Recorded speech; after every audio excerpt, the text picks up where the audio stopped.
नमस्कार। सीपीसीटी की तैयारी के इस सफर में आपका स्वागत है। आज हम कंप्यूटर की दुनिया की वो मजबूत नींव रखने वाले हैं, उन बेसिक कॉन्सेप्ट्स को समझकर जो इस एग्जाम को पास करने के लिए आप कह सकते हैं कि बेहद जरूरी हैं। और देखिए, ये बात बिल्कुल सही है। इन कॉन्सेप्ट्स को सिर्फ रटना नहीं है, बल्कि गहराई से समझना है। तो फिर देर किस बात की, चलिए इस मजबूत नींव को बनाने का सफर शुरू करते हैं। चलिए अब सीधे मुद्दे पर आते हैं। हर कंप्यूटर, मतलब चाहे वो कितना भी कॉम्प्लेक्स क्यों ना हो, एक बहुत ही सिंपल 3 स्टेप वाले नियम पर काम करता है। यही नियम कंप्यूटर के हर काम का बेस है। इसे समझने का सबसे आसान तरीका है चाय बनाना। सोचिए, पानी, चाय पत्ती, चीनी, ये सब क्या है? ये है इनपुट। फिर उन्हें उबालना और मिलाना, ये हो गया प्रोसेस। और आखिर में जो बढ़िया सी चाय बनकर तैयार होती है, वो है हमारा आउटपुट। कंप्यूटर भी दोस्तों ठीक इसी तरह काम करता है। Input, process, output. यहां एक बहुत ही जरूरी फर्क समझना होगा, डेटा और सूचना के बीच का। देखिए, डेटा तो बस कच्चे फैक्ट्स हैं जिनका अपने आप में कोई खास मतलब नहीं, लेकिन जब सीपीयू उसे प्रोसेस कर देता है तो वो बन जाती है एक मीनिंगफुल सूचना। एग्जाम के लिए ये पॉइंट बहुत इंपॉर्टेंट है। ये आईपीओ साइकिल हमारी रोज की जिंदगी में हर जगह है। इसका सबसे बढ़िया एग्जाम्पल है एटीएम। अगली बार जब कोई एटीएम यूज करे तो ध्यान देना कि वो असल में इनपुट, प्रोसेस और आउटपुट के इसी चक्र का हिस्सा बन रहा है। एग्जाम में ये सवाल अक्सर आता है और इसका जवाब छिपा है प्रोसेस वाले स्टेप में, यानी सीपीयू। अब सीपीयू के भी 2 मेन हिस्से हैं। एक है एएलयू, जो समझ लीजिए गणित का जादूगर है, सारी कैलकुलेशंस यही करता है। और दूसरा है सीयू, यानी ट्रैफिक पुलिस, जो सब कुछ कंट्रोल करता है। तो इस सवाल का सही जवाब क्या हुआ? एएलयू। चलिए अब थोड़ा टाइम में पीछे चलते हैं। ये देखते हैं कि कैसे एक पूरे कमरे जितनी बड़ी मशीन आज हमारी जेब में रखे स्मार्टफोन तक पहुंच गई। ये टेक्नोलॉजी के विकास की एक वाकई में अविश्वसनीय कहानी है। जरा इस सफर को देखिए। कोर टेक्नोलॉजी लगातार छोटी और ज्यादा पावरफुल होती गई। वैक्यूम ट्यूब से ट्रांजिस्टर, फिर आईसी, फिर माइक्रो प्रोसेसर, और अब तो आर्टिफिशियल इंटेलिजेंस यानी एआई का दौर है। हर पीढ़ी ने कंप्यूटर को हमारे और करीब ला दिया। एग्जाम में ना पहली 4 पीढ़ियों की टेक्नोलॉजी के बारे में बहुत पूछा जाता है। इसे याद रखने की एक छोटी सी ट्रिक है, VTIM।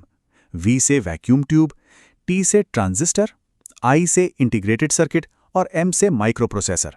बस ये क्रम याद रख लिया तो समझो 1 नंबर पक्का। देखा, अगर VTM वाला फॉर्मूला याद है तो इसका जवाब तो 1 सेकंड का है। टी का मतलब है ट्रांजिस्टर, और यही वो कमाल का बदलाव था जिसने कंप्यूटर को पहली पीढ़ी के मुकाबले कहीं ज्यादा छोटा, तेज और भरोसेमंद बना दिया था। अब देखिए, जैसे हर काम के लिए एक अलग गाड़ी होती है ना, शहर के लिए बाइक, परिवार के लिए कार और सामान ढोने के लिए ट्रक, बिल्कुल वैसे ही हर जरूरत के लिए एक अलग तरह का कंप्यूटर होता है। इन दोनों में अक्सर लोग कंफ्यूज हो जाते हैं, लेकिन इन्हें याद रखना बहुत आसान है। मेन फ्रेम को समझिए एक बैंक मैनेजर जो एक साथ हजारों ग्राहकों को संभालता है, और सुपर कंप्यूटर है एक साइंटिस्ट जो अकेले एक बहुत बड़ी और मुश्किल प्रॉब्लम को सॉल्व करता है। तो अब ये सवाल तो बहुत आसान हो गया होगा। एक बहुत ही जटिल समस्या जैसे मौसम की भविष्यवाणी, इसे हल करने के लिए जबरदस्त कैलकुलेशन पावर चाहिए, और ये काम सिर्फ और सिर्फ एक सुपर कंप्यूटर ही कर सकता है। जैसे हम वजन को किलोग्राम में और दूरी को किलोमीटर में नापते हैं, वैसे ही कंप्यूटर की दुनिया में डेटा को नापने के लिए भी कुछ यूनिट्स होती हैं। तो चलिए कंप्यूटर की इस सीक्रेट भाषा को डिकोड करते हैं। यह है कंप्यूटर का मैजिक नंबर 1024।